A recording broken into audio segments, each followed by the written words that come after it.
OSC, koji je u našoj zemlji prisutan već 2 desetljeća, danas je otvorio 1, a prije toga zatvorio 3 terenska ureda. Mi smo morali prošle godine smanjiti i budžet, proračun. To znači rezultat da smo morali zatvarati i više kancelarija. Zatvarili smo kancelarije i u Trebinju, i u Livnu, i u Bihaću. Novi ured danas je otvoren u Drvaru. Drvar je po mnogo čemu specifičan. Nekad je bio Titov, sada je to općina sa većinskim srpskim stanovništvom u Federaciji BiH u sastavu kantona s hrvatskom većinom. Mislim da upravo ovdje u Drvaru treba da pokažemo da se može živjeti i da institucije treba da urade svoj posao, to znači da obezbijede normalan život ljudi svuda. U poslijeratnom periodu Drvar je bio primjer masovnog povratka. Danas to više nije. 50% Drvarčana koji su se bili vratili napustili su svoj rodni grad drugi, a mnogi tvrde i posljednji put.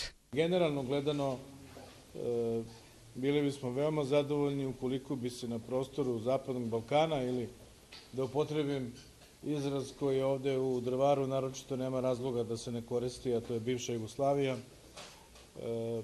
da jednostavno likvidiramo taj problem izbjeglica, raseljenih lica.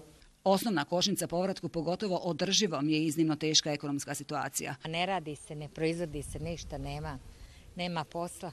Ovoga je meni dovoljno svega. Mi školujemo kadrove da izvozimo.